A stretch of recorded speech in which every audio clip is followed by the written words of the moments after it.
নমস্কার। কাছে ও দূরের, দেশে ও বিদেশের সমস্ত শ্রেণীর শ্রোতা বন্ধুদের আমার সহ আপনাদেরই চ্যানেল শান্তিবার্তাতে সুস্বাগতম। আজকের ভিডিওর থাম্বনেল দেখেই আপনারা নিশ্চয়ই বুঝতে পেরেছেন যে আজকের আলোচনার বিষয়বস্তু কী। বর্তমান সমাজ ব্যবস্থায় দাঁড়িয়ে বিভিন্ন রকম সমস্যায় আমরা জর্জরিত।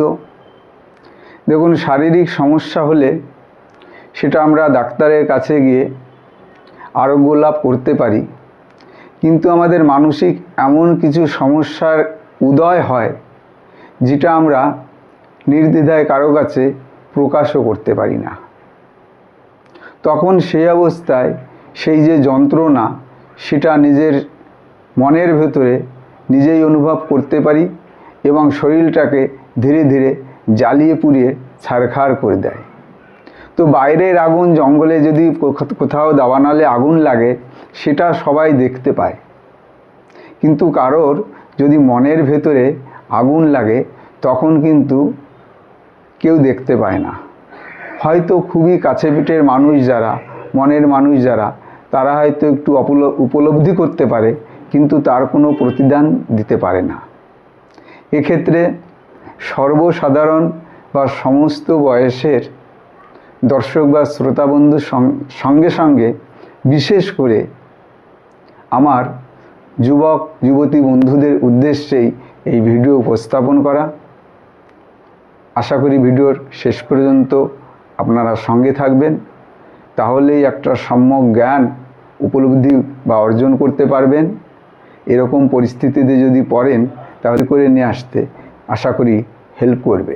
বিষয়বস্তুটা কি, যে কেউ ছেড়ে গেলে কি করবেন। এটা যে কোনো বয়সে, যে কোনো সময়ে একে অপরকে ছেড়ে যেতে পারে। দুজন হয়তো একসঙ্গে পথ চলার স্বপ্ন দেখে বা অঙ্গীকার করে, তারা একে অপরকে পছন্দ করে বা ভালোবাসে। কালের চক্রে বা প্রকৃতির নিয়মে কোনো কারণে হঠাৎ একজন আর একজনকে যদি অস্বীকার করেন বা উপেক্ষা করেন, তো যাকে ছেড়ে চলে যাচ্ছেন কেউ আরও ভালো কিছু পাওয়ার আশায়, এবং যাকে ছেড়ে গেলেন তার মানসিক অবস্থার খুবই অবনতি হয়। তখন সে বেঁচে থেকেও মৃতপ্রায় অবস্থায় পরিণত হয়। তো তখন সেই ব্যথা পাওয়া ব্যক্তির যে কাজগুলো করা উচিত সেগুলি এক এক করে উপস্থাপন করার চেষ্টা করব।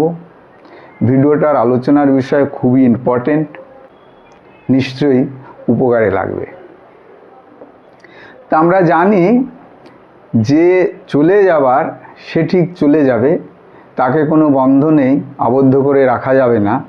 আর যিনি থেকে যাবার তাকে কোনো প্রকারে তাড়ানো যায় না। যদি কেউ আঘাত করে চলে যান তখন আপনি কি করবেন।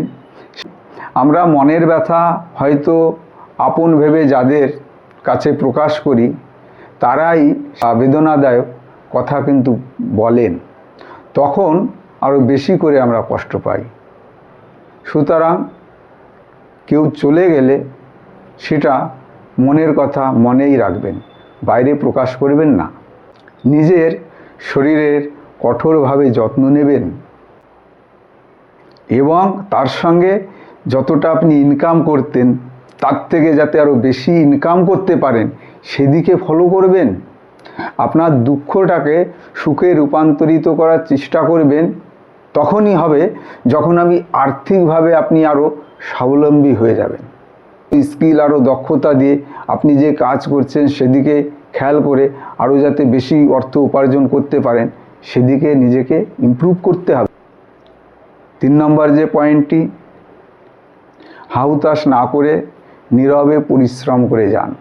একটা কথা মনে রাখবেন,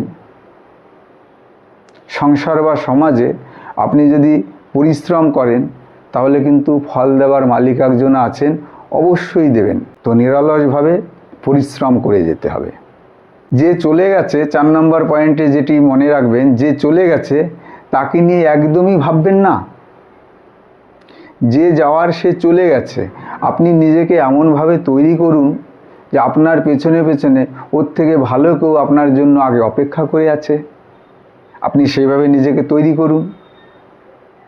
5 নম্বর যে পয়েন্টটি, স্বাস্থ্য শরীরের সঙ্গে সঙ্গে শরীরটাকে আর একটু মজবুত এবং সুদর্শন করার জন্য জিমে ভর্তি হয়ে যান। অবসর সময়ে ব্যায়াম করুন, এক্সারসাইজ করুন, শরীরের অবয়ব একটু আরও গ্ল্যামার এবং স্মার্ট করার চেষ্টা করুন। এক্সারসাইজ করুন, ব্যায়াম করুন, মনটা প্রফুল্ল থাকবে। 6 নম্বর যে পয়েন্টটি আলোচনা করব, লক্ষ্য নির্ধারণ করতে হবে যে এই কাজের পরে আমি এই কাজটি করব। পাস্ট ইজ পাস্ট, যেটা চলে গেছে সেটা চলে গেছে। অন্য কিছু অর্জন করার জন্য আপনার একটা লক্ষ্য নির্ধারণ করতে হবে বা নতুন করে একটা ভাবনা তৈরি করতে হবে এবং সে মতোই অ্যাকশান নিয়ে কাজে ঝাঁপিয়ে পড়তে হবে। শরীর মন একসঙ্গে করে কোনো কাজে যদি আপনি ঝাঁপিয়ে পড়েন বা নতুন উদ্যমে শুরু করেন, তাহলে সফল অবশ্যম্ভাবী, সফলতা আসবেই। 7 নম্বর যে পয়েন্টটি বলবো, মনে রাখবেন এই সমস্ত যা কিছু বলে আসলাম এগুলো মন দিয়ে করলে কিছু সময় পর, সেটা কয়েক মাসও হতে পারে, কয়েক সপ্তাহ হতে পারে, দেখবেন যে অনেক ভালো জিনিস আপনার জন্য অপেক্ষা করে আছেন। সুতরাং যেটা চলে গেছে সেটার জন্য না ভেবে দেহ মন দিয়ে পুরো নতুন শক্তির সঙ্গে নতুন ভাবনা নিয়ে যে পয়েন্টগুলি এক এক করে বললাম এগুলোই অনুসরণ করুন এবং অনুকরণ করার চেষ্টা করুন। লাইফে এগুলো নিজে প্র্যাকটিক্যাল করার চেষ্টা করুন।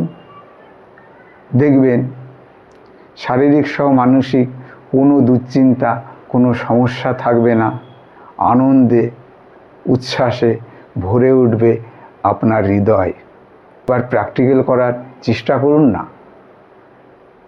আশা করি আপনাদের এই ভিডিওটা লেগে থাকে। অবশ্যই বন্ধুবান্ধব পরিজনদের সঙ্গে শেয়ার করবেন।